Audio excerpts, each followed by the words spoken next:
have never heard this before because I've worked it out. So the 10 plagues of Egypt actually didn't start in Egypt. It was actually started in Israel. And the aftermath of those events in Israel ended up in Egypt, which I'll explain in a sec. And the Egyptians wrote it down. That's the 10 plagues. And it didn't happen over 10 days. It happened over thousands of years, which I'll get to. Now, the plagues, if you look, there's things like plagues of amphibious creatures, gnats, etc., and flies. Now, what happened is over in Israel, where we've got the original texts, so forget the Bible, this is it. Basically, Enlil, which was an Anunnaki alien god, if you want to call him a god, he wasn't, who was in charge of Earth at that point. Enki was his brother, who was in charge of the sea, but that's another story. Watch my videos. So Enlil, who was the supreme leader, was getting really fed up with people because we was too noisy, and he wanted to wipe us out. And this actually matches the same time frame as the 10 plagues of Egypt. So here, the first one is he gives the order to let a disease upon the people. So again, an almighty being or someone with technology. Yeah, you guessed it. So then later on, what they done was they blocked off water, which is why all the insects and frogs, etc., went to the Nile. It literally says here they block off the water, etc. So that's why Egypt ended up having the aftermath, which makes sense. And again, here is another one where they're talking about locking the air above. I'm not quite 100% sure what that is, to be fair with you, but and then you've got another one where it shows what happens to the land where it's getting bleached with alkali, etc., which is why the waters ended up red. Watch my previous videos about the colour red. It wasn't blood. And there's another one here a bit later on. So these over thousands of years now. They allow the different type of poison to happen now. Slightly same name, but different part there. And again, this is where you see the 10 plagues where death of the firstborn. It wasn't actually. It was they would eat, because they were starving. They would eat their first son or baby, basically the babies, and that was why it was what it was there. So they would eat them because they were starving. So it all makes sense. There's plenty more. In fact, if you want me to go through it all, which I have done on my Patreon page, look for Ultra Hastiest Translation, The Real Plagues of Egypt. You'll get my full version there. I'm going to tell you why I think Bigfoot is real.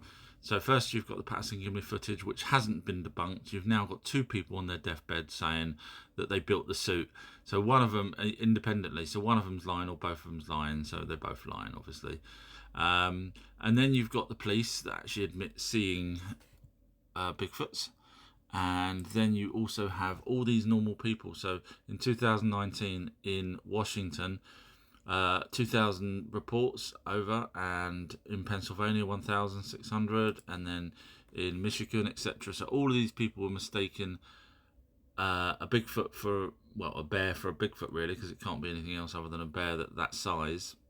And then you've got reports of people like a policeman saying he's actually got the body of a Bigfoot. Now, you'll never get to see that body, and I'll explain why, because it's an alien body. So Bigfoot is an alien race. The ones here are trapped here because they're descendants of a prison ship that crashed 10,000 years ago, at least 10,000 years ago, and the other Bigfoots that fly around. So once we realise that these are an alien race, that's game over for the government. So that's why this police officer will never show the body, because it will get taken from him.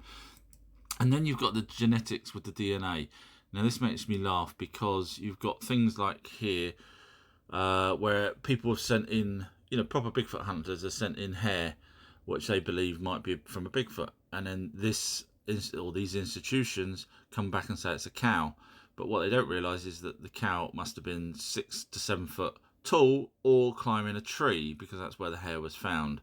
So you can rule this out, because when you work out who funds these, and I'll get to that in a second, you can't trust the DNA. And also, when they come out with the hair has a percentage of human DNA in it. So does a fruit fly.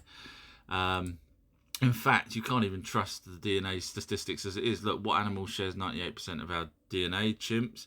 And then scroll down here and it says chimpanzees have 70%. That's quite a difference between 98.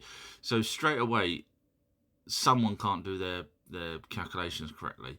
And then if you're going to say, okay, well, maybe there is, but then a banana has 60%. So when a Bigfoot has human DNA, doesn't mean it's human DNA. It's a generic DNA that everything, including bananas and fruit flies, has. Now, when you look at the labs, you'll see that they're all funded by, or the people have worked for universities that are funded by the Rockefellers. And the Rockefellers, if you know anything about them, they don't want us to know about our true history, including aliens, etc. So these are all Rockefeller institutions with the DNA, so that's why you can't trust the DNA. Lemuria, the place that supposedly sank that had advanced humans on it. Let's be honest, it's crap. The whole thing is made up by a zoologist back in 1864, where he theorised, that was it. And then since then, people have been talking about Lemuria, but it was him that came up with the idea in the first place. And I mean, some of the stories that they've got of a four-armed hermaphroditic race, we've got zero evidence of a four-armed race. So there's just basically no evidence whatsoever. And of course, then people made up the stories that the Lemurians had a fight with the Atlanteans. But of course, if you watch my previous videos, you know I am 100% right on who was on Atlantis. You can't argue with me, no one has. And that's because I go by the written records and not Plato, because he just made a lot of crap up.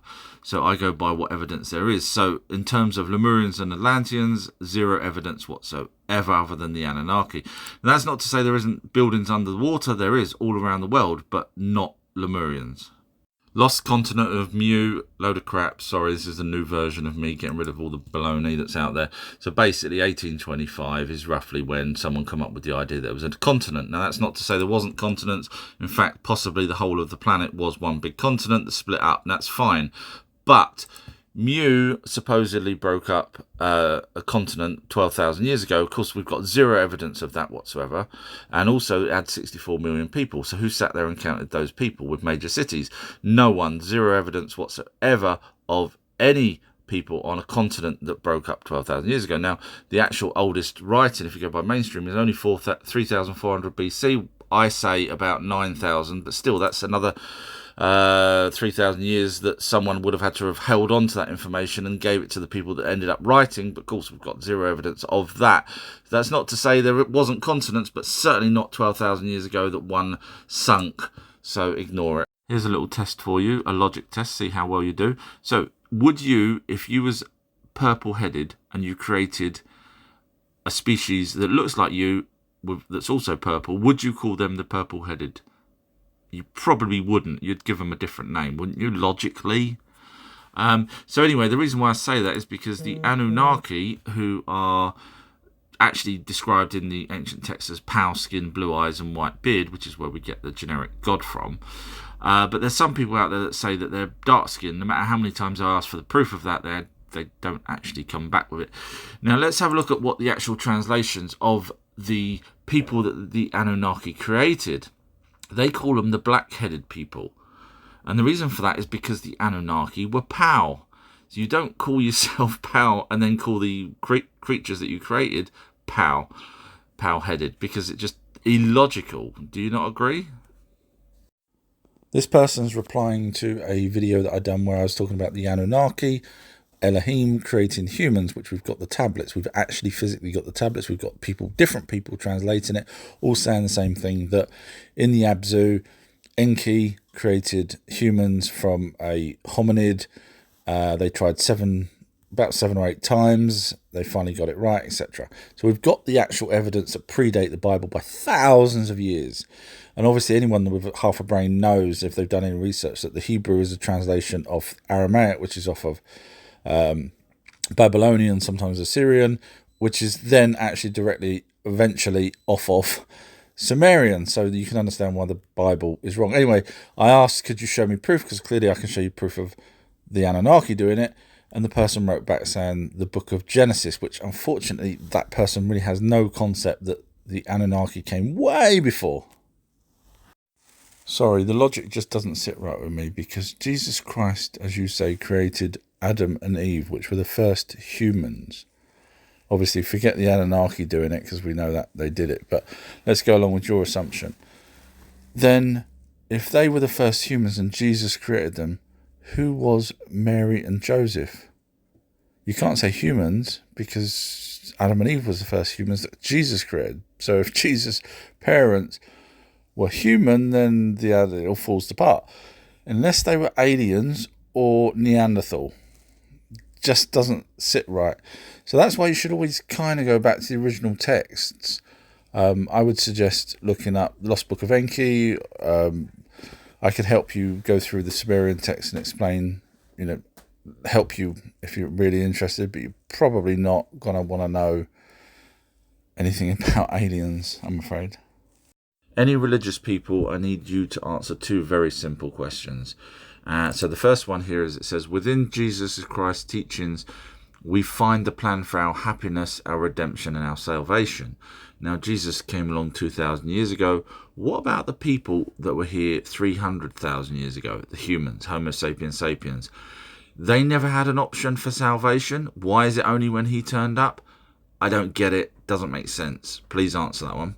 And also, in the Bible, it talks about when the sons of God come unto them, the daughters of men, which basically they ended up having children with them, which we know from the original tablets. Forget the Bible. We know it was the Ajiji that came, and they were Elohim, alien race, also possibly known as the Anunnaki. But in terms of the Bible, etc., why does everyone talk about Jesus, but no one talks about these sons of God, which really infuriates me? Tell me why.